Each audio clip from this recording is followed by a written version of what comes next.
हाँ जी, राम राम और खम्मा गढ़ी सिलेक्शन क्लासेस रायगढ़ में आपका स्वागत है। आज का टॉपिक रहेगा हमारा रामचंद्र सेन। और पिछली क्लास में हमने राम मालदेव के बारे में पढ़ा। राम मालदेव ने 1557 में अजमेर के हाजी खान की पठान की सहायता करके उदय सिंह को पराजित करवाया। और मालदेव ने मंडलगढ़ भीलवाड़ा में उमादेव के लिए एक महल बनवाया जिसे रूठी रानी का महल कहते हैं, और उसमें उमादेव नहीं गई। और 7 नवंबर 1562 को मालदेव का देहांत हो जाता है और रानी उमादेव मालदेव की पगड़ी के साथ मां सती हो जाती हैं। और मालदेव ने अपना अगला उत्तराधिकारी रामचंद्र सेन को घोषित किया। अगर आप चैनल पर पहली बार आए हैं तो चैनल को सब्सक्राइब करें और हम क्लास की शुरुआत करते हैं रामचंद्र सेन के बारे में। हमारा 5वां राजा है रामचंद्र सेन।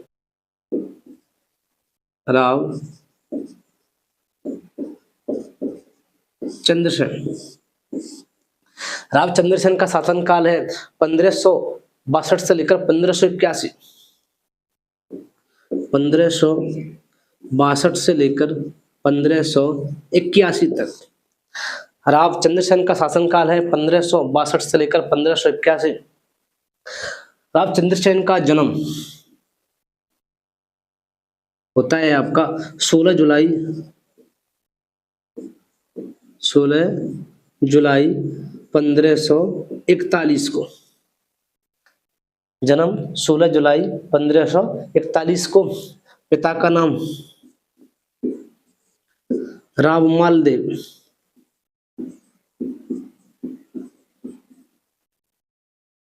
माता का नाम झाली रानी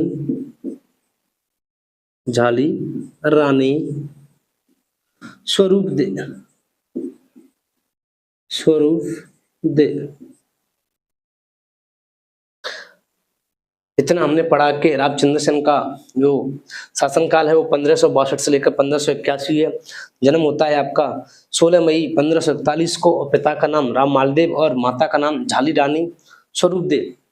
अब हम पढ़ते हैं कि रामचंद्र सेन को उपनाम, जैसे रामचंद्र सेन को मारवाड़ का प्रताप कहते हैं, प्रताप का अग्रगामी भी कहते हैं, मारवाड़ का भूला बिसरा राजा भी कहते हैं और राजपूतों का आदर्श भी कहते हैं रामचंद्र सेन को।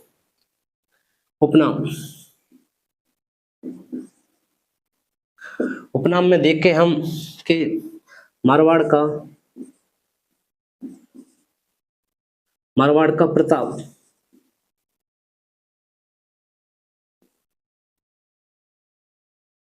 इसके बाद प्रताप का अग्रगामी,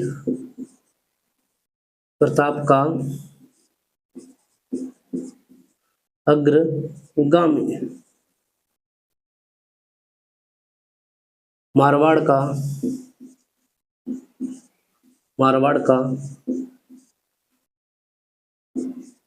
भूला बिसरा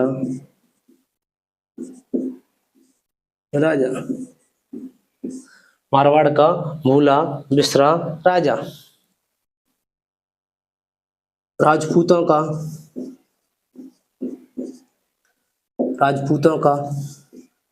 आदर्श राजा।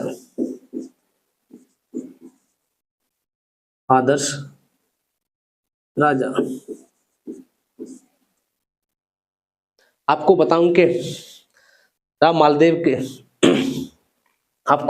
रामचंद्र सेन के उपनाम मारवाड़ का प्रताप का अग्रगामी, मारवाड़ का भूला बिसरा राजा और राजपूतों का आदर्श राजा। रामचंद्र सेन के 4 भाई थे, जिनमें सबसे बड़ा राम के बाद उदय सिंह के बाद रायमल के बाद चंद्र सेन सबसे छोटे भाई थे। और जो राम मालदेव थे उन्होंने उत्तराधिकारी रामचंद्र सेन को घोषित किया। तो इन चारों में उत्तराधिकार संघर्ष हुआ। तो उनमें सबसे पहले रामचंद्र सेन और उदय सिंह के मध्य एक युद्ध होता है जिसको हम लोहावाट का युद्ध कहते हैं। 1563 में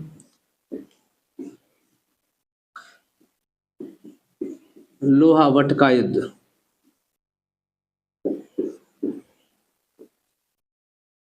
लोहावट का युद्ध जो होता है रामचंद्र सेन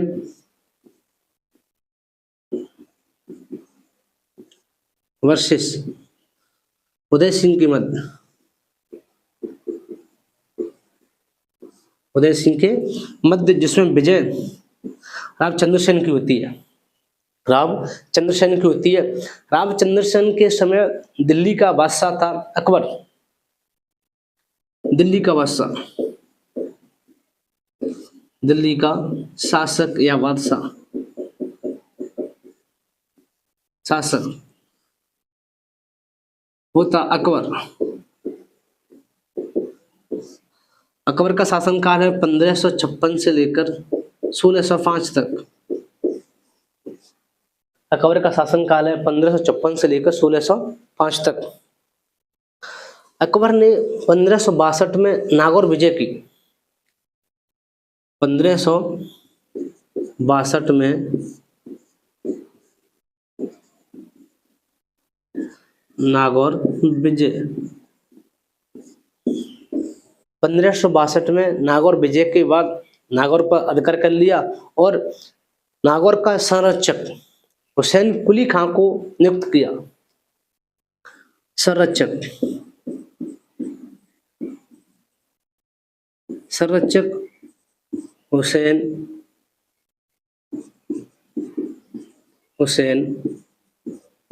कुली खां, कुली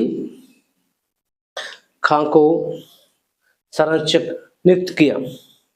अब इससे आगे मैं आपको बताऊं कि रामचंद्र सेन का बड़ा भाई रामचंद्र सेन के विरुद्ध सैनिक सहायता के लिए अकबर के पास पहुंचा।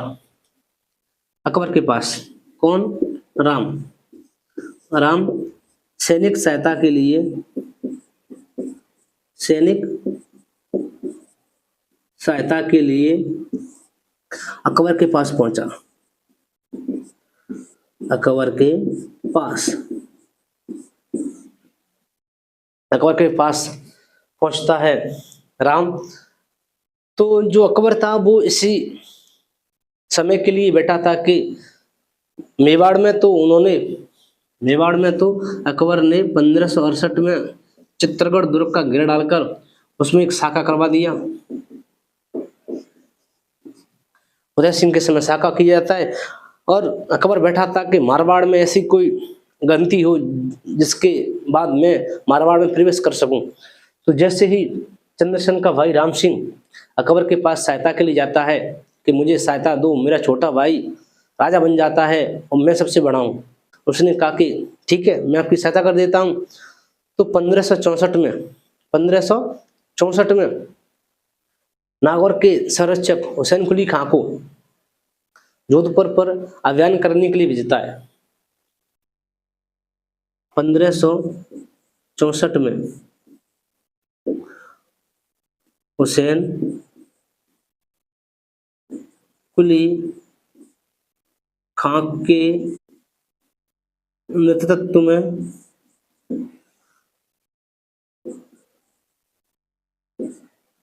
जोधपुर पर अभियान भेजा।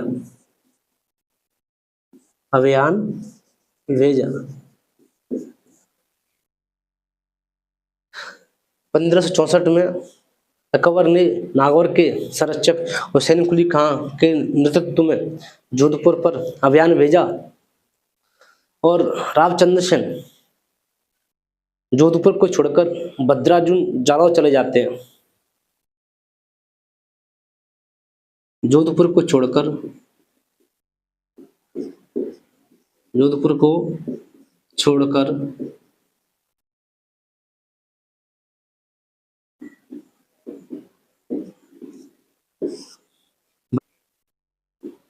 भद्राजुन यानी जालौर चले जाते हैं।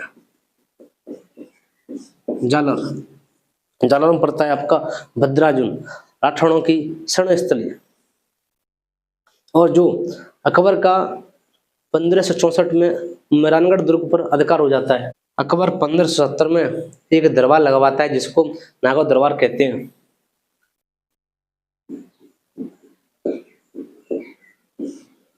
नागौर का दरबार, ये लगता है आपका 1570 को। 1570 को। इसका उद्देश्य क्या है? उद्देश्य उद्देश्य उद्देश्य है इसका राजपूतों को अकबर की अधीनता स्वीकार कराना। राजपूतों को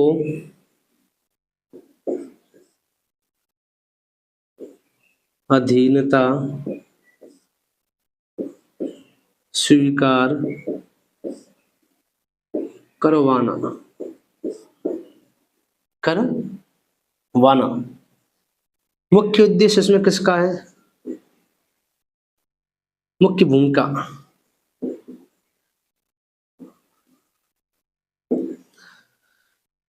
नागौर दरबार को लगवाने में, राजपूतों को अधीनता स्वीकार करवाने में मुख्य भूमिका किसकी है?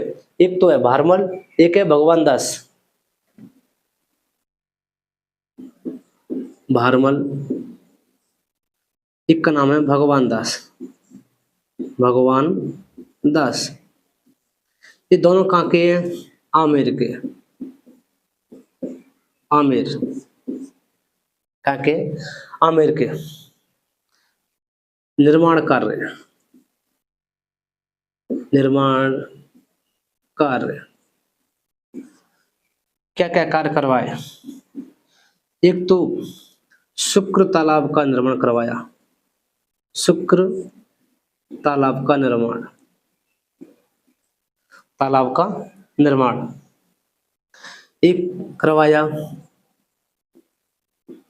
उद्यान का निर्माण, उद्यान का निर्माण ये कब करवाए? अकाल राहत कार्य के लिए। अकाल राहत कार्य के लिए, कार्य के लिए अकबर ने सभी जो राजपूत थे उनको निमंत्रण दिया कि आप सभी को नागौर दरबार में उपस्थित होना है। तो मारवाड़ से राव चंद्रसेन आए और राव चंद्रसेन का बड़ा भाई उदय सिंह भी आया, क्योंकि राव चंद्रसेन ने उदय सिंह को पराजित किया था। इसके बाद ऐसा कहा जाता है कि राव चंद्रसेन उस दरबार में उपस्थित तो हुए लेकिन अधीनता स्वीकार नहीं की। नोट लगा के लिखूंगे, राव चंद्रसेन दरबार में उपस्थित हुए लेकिन अधीनता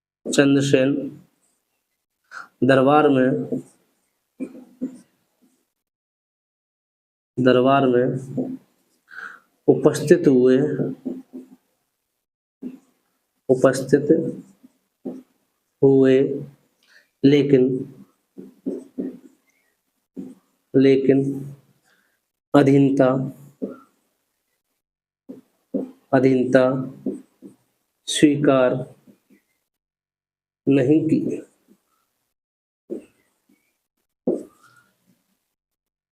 राव चंद्रसेन दरबार में उपस्थित हुए लेकिन अधीनता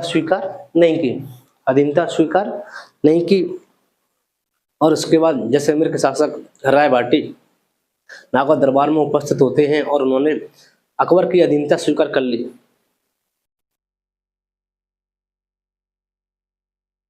हर राय भाटी ने अधीनता स्वीकार की और मालदेव ने राव जैतसी की हत्या कर दी। उसका पुत्र था राव कल्याणमल। नागौर दरबार में उपस्थित होता है और अपने दोनों पुत्रों को साथ लेके जाता है। उसने अकबर की अधीनता स्वीकार की। अधीनता स्वीकार करने के बाद अपने दोनों पुत्रों को अकबर की सेवा में लगा दिया। तो बड़े का नाम था राय सिंह। राय सिंह को अकबर ने जोधपुर का सूबेदार नियुक्त किया। राय सिंह को जोधपुर का सूबेदार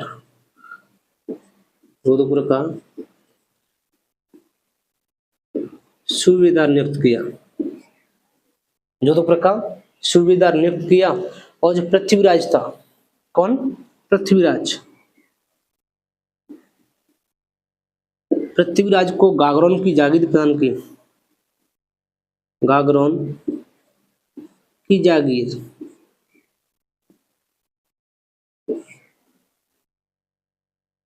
नागौर दरबार में एक तो हर्राय भाटी जो थे जैसलमेर के, उन्होंने अधीनता स्वीकार कर ली।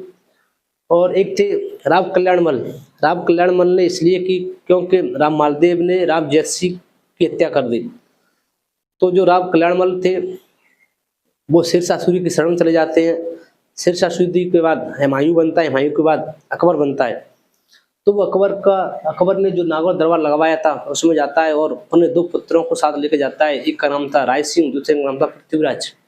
तो राय सिंह को अकबर ने जोधपुर का सूबेदार नियुक्त किया और जो पृथ्वीराज था उसको नागौर की जागीर प्रदान की। जो हमारी जो क्लास चल रही है वो अभी पूरी नहीं हुई है। अगली क्लास में हम और भी पढ़ेंगे राव चंद्रसेन के बारे में। अगर आप इस चैनल पर पहली बार आए हैं तो चैनल को सब्सक्राइब करें, लाइक करें, शेयर करें। राम राम।